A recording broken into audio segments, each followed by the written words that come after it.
Hey everyone, it's Leanne. Welcome to another video on my channel. I'm making a baby card today for my sister. She just had a baby yesterday. No, it was 2 days ago, actually 2 days ago.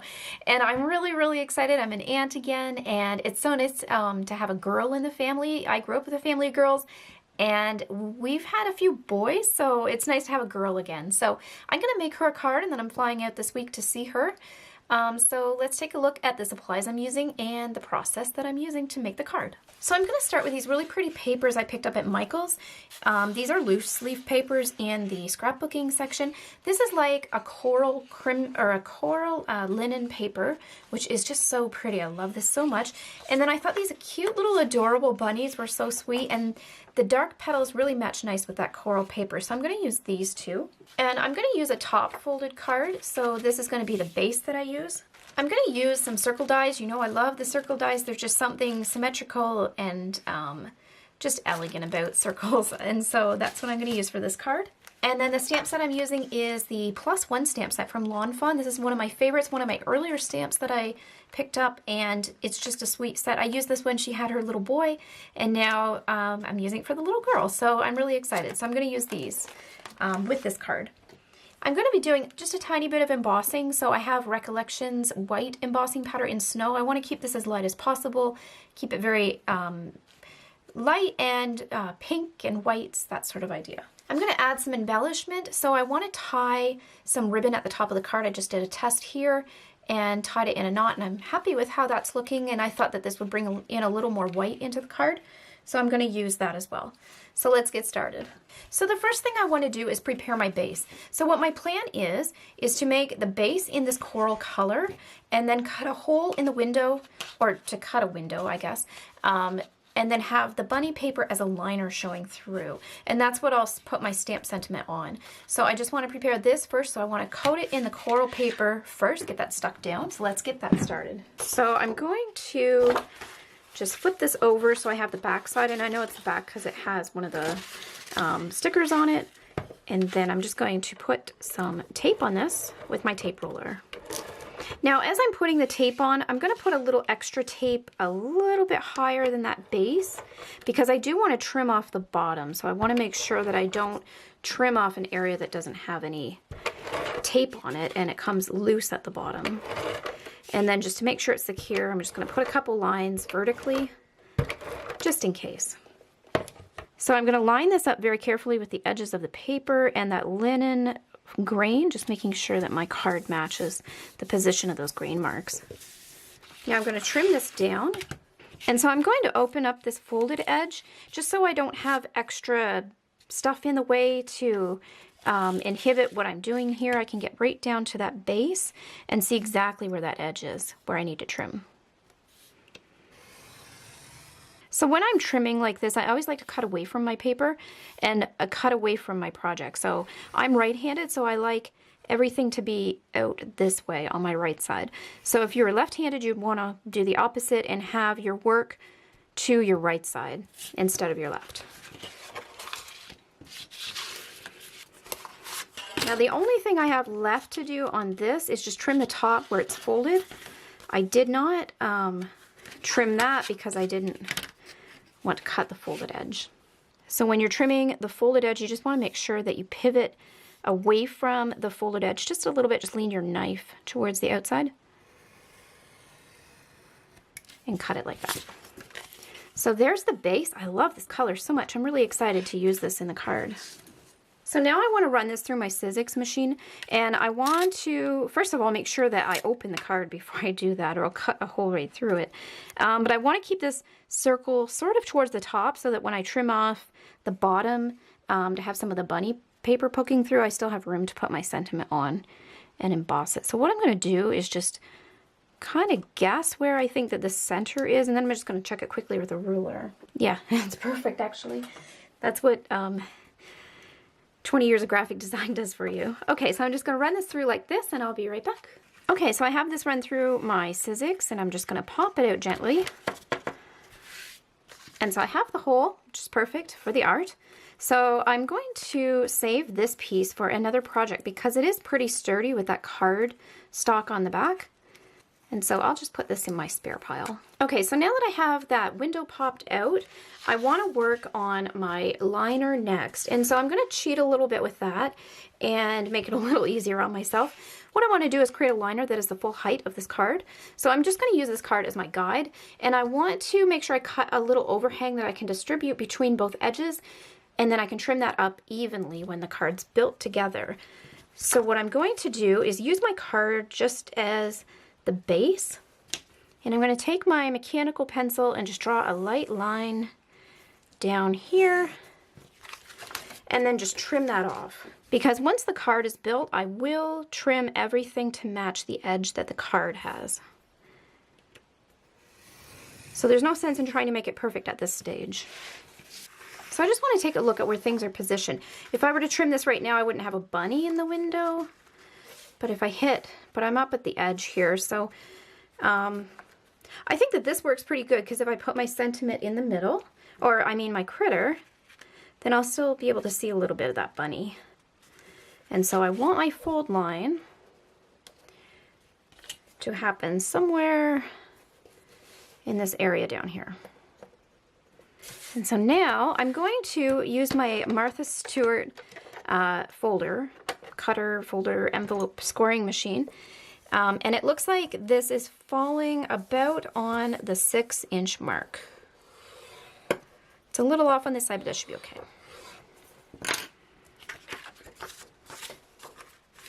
And that folds really nice.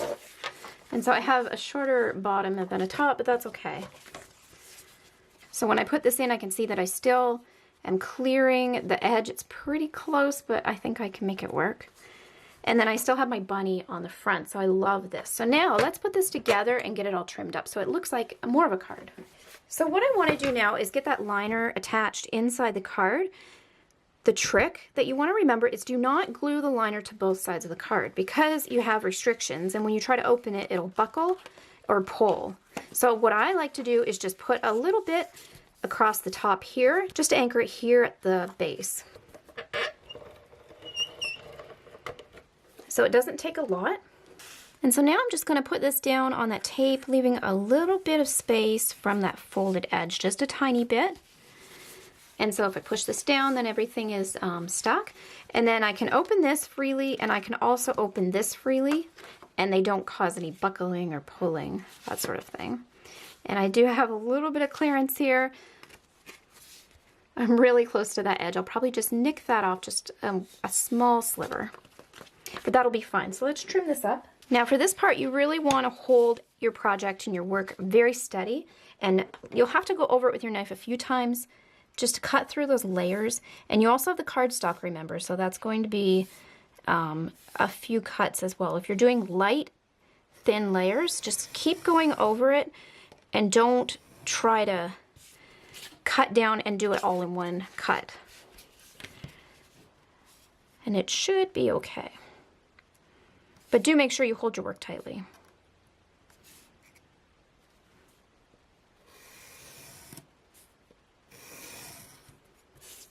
Okay, so the next thing I want to do is just trim off a little bit of this bottom so that I can have a little more of the bunny paper peeking through.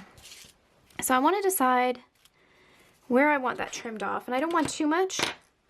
Let's see, I have a bunny actually just peeking up over the top here, and I love that. I think that's so cute. So let's see how far his ears go up. They go up a little way, so maybe just something like this. I'm going to use the lines on my craft mat just as a general guide too, to make sure that I'm getting it about where I want that line. So make sure you open up just the front layer of the card here.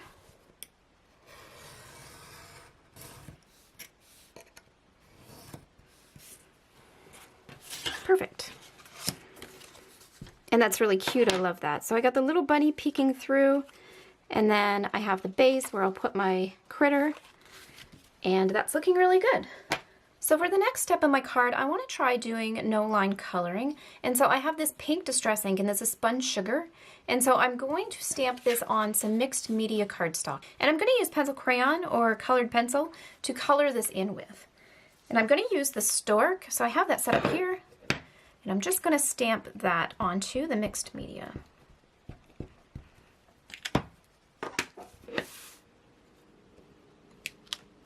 And so it's quite light to see, but it is stamped, and that should be enough guide for me to go ahead and color this with colored pencil. So I've picked an assortment of colored pencils, or pencil crayons as I know them as, to color my little stork with. I want to do the little pouch in pink, of course, because we have a girl. And then I would like to do some of the stork colors in these blue grays. I really like the color combination, especially this cornflower blue and that pink. I think it's really pretty. And then I also have a Caran d'Ache white colored pencil. If you haven't tried Caran d'Ache and you use colored pencils, this one's really expensive. This is probably the most expensive line of colored pencil I've ever seen. Next to, well, Faber-Castell is second most, the polychromos, but I also have this Caran d'Ache. This is almost like an opaque white, and so when you've worked your colors to the max and you still need to bring in some white, you can do that with this pencil. This pencil is amazing. So I always have one of these on hand as well. So let's get coloring. So while we watch the coloring, I just wanted to come in with some coloring tips and techniques that I've learned along the way when I've been using colored pencil. So for this right now, I'm using mixed media paper. And so when you're coloring with colored pencil, you want to do a lot of layers and a lot of light layers. You don't want to press too hard, because if you press too hard, then you'll push down the tooth of the paper, and that's what catches the pencil lead and distributes the color. So what you want to do is make sure that you're coloring in light little circles and just laying down layers and layers and layers. And eventually the colors build up together and they look more solid. And that's when you get those really soft blends, more like a Copic marker would do. It takes a lot more to build it up, unfortunately.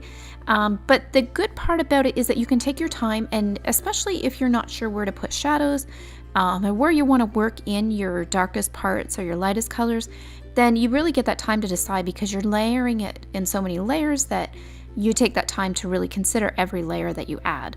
So that's sort of what I've learned along the way that's really helped me with colored pencils. And I like the look when it looks solid and it looks blended, because I love the blended look that the Copic colors give. And so that's one way to achieve it with your colored pencils. So you want to remember not to press too hard so you don't wreck the tooth of the paper, and you get it all layered up. And then when you're almost done, then you can really press a little bit if you need to, just to get that last final blend. And that's when that Caran d'Ache pencil comes in really great, because then you can lay down that white if you've lost that white, or if you want to add it back in later.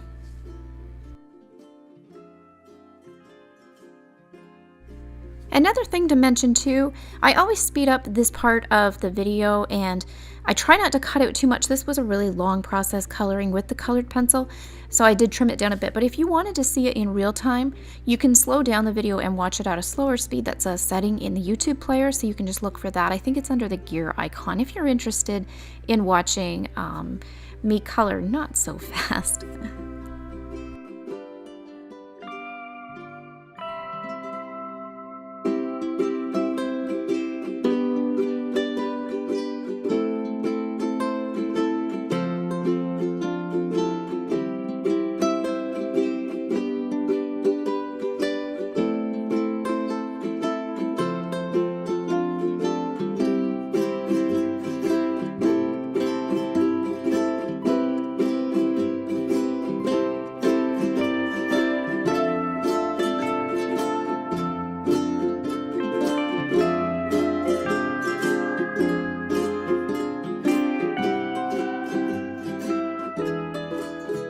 Okay, so I have this all colored, and yeah, when I put this in the window, I noticed that it is really busy, that it's no line coloring in the background.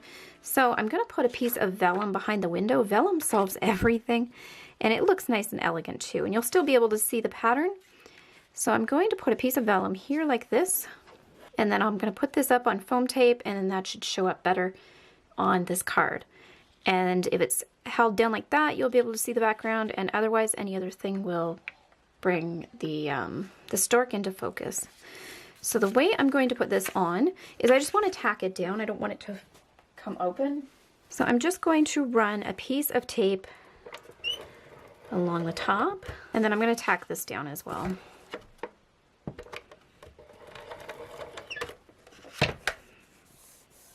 So now I'll just trim up the sides of that vellum.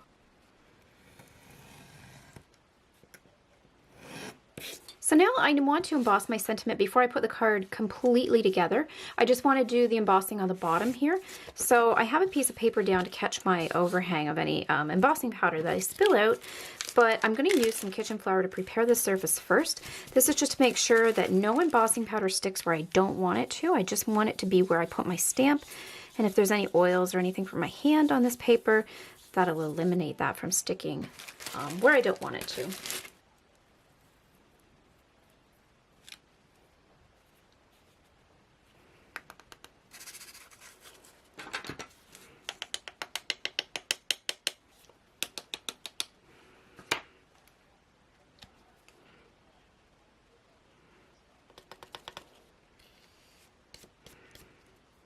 So now I'm ready to just finish putting the card together. I want to bring in my little stork and put him on some foam tape.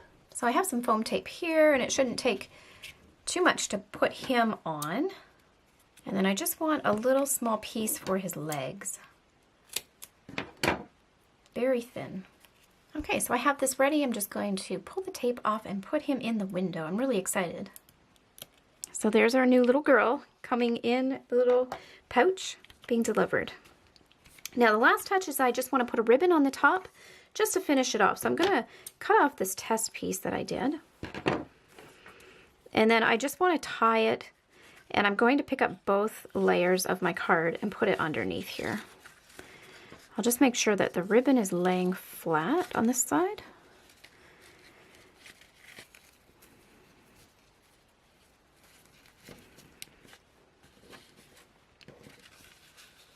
So I'm just going to trim the ribbon a little bit.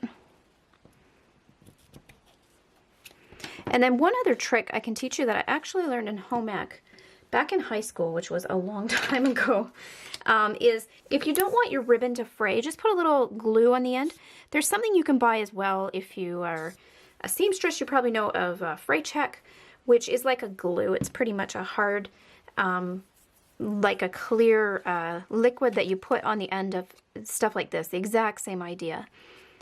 But I actually don't feel like digging into my sewing box, so I'm just going to use a little bit of glue, but I'm going to spread it out here first, and then just put a little dab on the end of your ribbons. And so there's a look at the completed card. I'm really happy with how this came out, a little bit different. Had some changes along the way, but I'm really excited with the way it turned out, and I'm excited to share this with my sister and to give her my baby gift.